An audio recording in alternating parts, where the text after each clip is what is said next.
छत्रपती संभाजीनगर येथील झालटा या गावामध्ये संघर्ष योद्धा मनोज जरांगे पाटील यांचा प्रत्यक्ष घाटीभेटी दौरा संपन्न झाला। 29 ऑगस्टला होणाऱ्या मुंबईतील प्रचंड आरक्षणासंदर्भात आंदोलन त्यानिमित्तानं मनोज जरांगे पाटील हे मराठवाड्याच्या प्रत्यक्ष घाटीभेटीच्या दौऱ्यावर आहेत। त्यामध्ये संपूर्ण मराठा समाजाला एकजूट करून 29 ऑगस्टला मुंबई या ठिकाणी सरकारनं दिलेल्या आश्वासनाची आठवण करून देण्याकरता सकल मराठा समाजाच्या वतीनं प्रचंड मोठ्या संख्येनं आंदोलन करण्यात येणार आहे। त्याच अनुषंगानं संपूर्ण मराठा समाज आपल्या आपल्या परीनं त्या ठिकाणी पोहोचावा याकरता मनोज जरांगे पाटील यांनी आवाहन केलंय।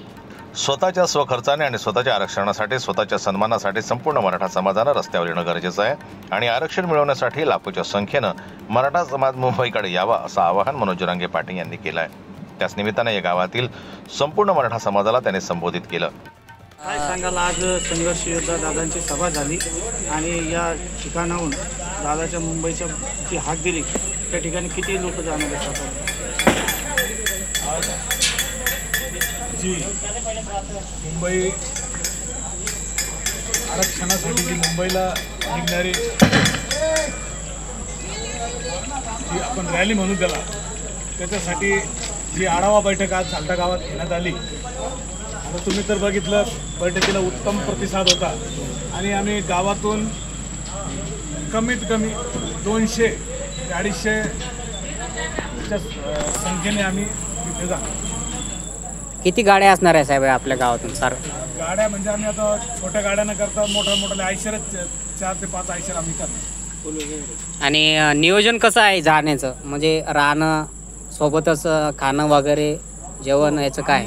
आमच्या ज्या रोजच्या वस्तू आहे, जेवणाचं असेल सर्व आम्ही आमचं सोबतच घेऊन जाणार की आपल्यामुळं कोणालाही त्रास होणार नाही, प्रशासनालाही त्रास होणार। मराठ्यांचं काळी माननीय मनोज जरांगे त्यांनी 18 ऑगस्टला आम्हाला फोन केला की संभाजीनगर जिल्ह्याची आपल्या मराठा बांधवांची बैठक या ठिकाणी संभाजीनगर जिल्ह्यामध्ये झालटा गावामध्ये यायची।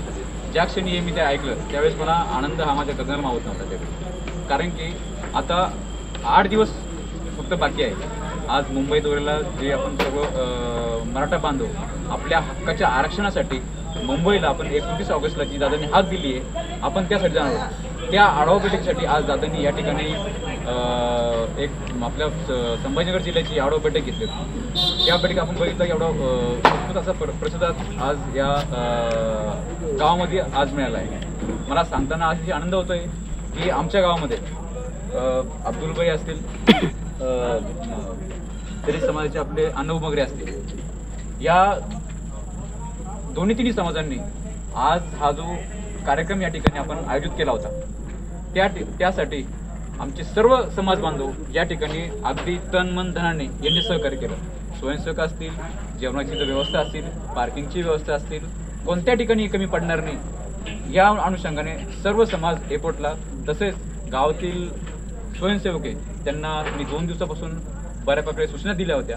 त्या सूचना त्या ठिकाणी अगदी योग्य रीतीने पार पडल्या। अगदी दादाला आमच्या गावामध्ये यायला एवढ्या हजारोनी संख्येने या ठिकाणी समाज बांधव या ठिकाणी उपस्थित होतात, तरी सुद्धा दादाला फक्त केवळ 5 मिनिटं अगदी स्टेजपर्यंत यायला लागल्या।